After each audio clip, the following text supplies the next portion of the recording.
حضرت نوح علیہ السلام کی بیوی کوفہ میں اس عینی تنور میں روٹیاں تیار کر رہی تھیں جو حضرت آدم کی بیوی حوا کی ملکیت میں کبھی تھا۔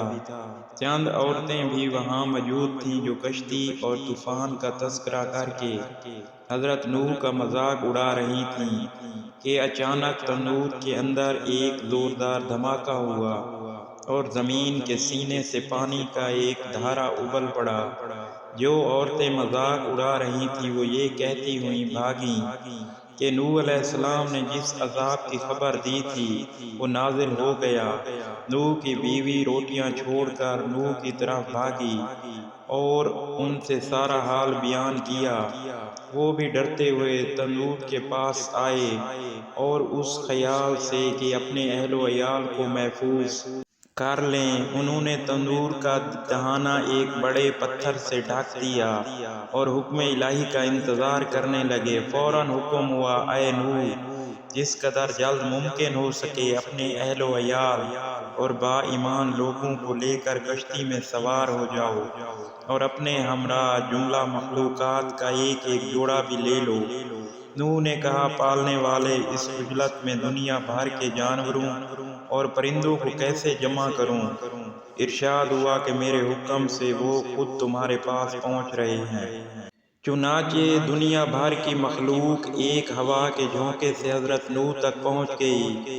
انہوں نے سب کو اس طرح سوار کیا کہ کشتی کے نچلے حصے میں درندوں، پرندوں اور دیگر چوپالیوں کو رکھا، درمیانی حصے میں خوردنی اشیاء اور دیگر ضروریات کا سامان رکھا اور بالائی حصے میں اپنے اہل و عیال اور دیگر با ایمان لوگوں کو ایک مختصر سی جماعت کو ٹھہرایا۔ ایک روایت میں ہے کہ پرندوں کو درمیانی حصے میں ٹھہرایا۔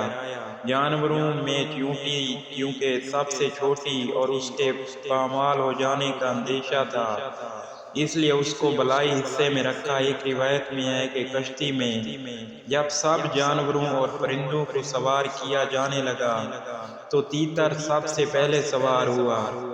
علامہ اسماعیل سبزواری کا کہنا ہے کہ تیتر چونکہ محب اہل بیت ہوتا ہے اس لیے سب سے پہلے اس کو سوار کیا۔ قرآنی صراحت کے ساتھ جملہ مورخین و محدثین کا بیان ہے کہ جب تنور سے پانی ابلنا شروع ہوا تو حضرت نوح نے اپنی ذریت سے فرمایا، وقت بہت کم ہے لہذا تمام لوگ یہ عجلت کشتی میں سوار ہو جائیں۔ اس حکم کی تعمیل نوح کے بیٹوں سام، حام اور یافث نیز بیوی عمورہ کے ساتھ دیگر متعلقین نے بھی کی جو با ایمان اور مومن تھے، لیکن ان کا ایک بیٹا کنعان جو نافرمان اور سرکش تھا اور ایک بیوی جس کا نام داغلہ تھا اس کے حکم سے بری الذمہ رہے۔ انہوں نے نافرمانی اور سرتابی کی اور کہا کہ یہ کشتی آپ ہی کو مبارک ہو، ہمارے لیے بلند و بالا پہاڑوں کی چوٹیاں کافی ہیں۔ شاید یہی وہ کنعانی سیرت تھی جس پر عمل کرتے ہوئے حضرت عمر نے رسول اللہ سے فرمایا تھا کہ ہمارے لیے قرآن کافی ہے۔ امام جعفر صادق علیہ السلام فرماتے ہیں کہ نوح کے بیٹے کنعان نے جس پہاڑ پر بھروسہ کیا تھا وہ کوہ نجف تھا جس کی چوٹیاں بڑی بلند تھیں۔ کنعان کا بھرم خاک میں ملانے کے لیے خداوند عالم نے اس پہاڑ کو ذروں میں تبدیل کر کے ہوا میں اڑا دیا اور اس کی جگہ ایک دریا بہنے لگا جس کا نام نے ہوا، پھر وہ دریا خشک ہو گیا اور کسی شے کے خشک ہو جانے کو عربی زبان میں جف کہتے ہیں اس لیے اس مقام کو جف کہا جانے لگا۔ پھر کثرت استعمال کی بنا پر نے جف رفتہ رفتہ نجف ہو گیا اور یہ وہی جگہ ہے جہاں آدم علیہ السلام، علی مرتضیٰ اور نوح کی قبریں ہیں۔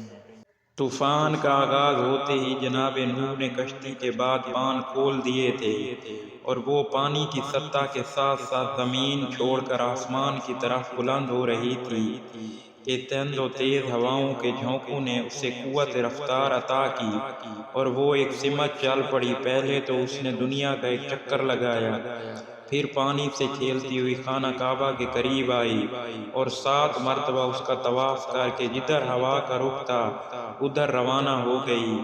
روایتوں سے ثابت ہے کہ خانہ کعبہ طوفان نوح میں غرقاب نہیں ہوا، بلکہ پانی کی سطح کے ساتھ ساتھ وہ بھی آسمان کی طرف بلند ہوتا رہا، اس لیے اسے بیت العتیق کہا جاتا ہے۔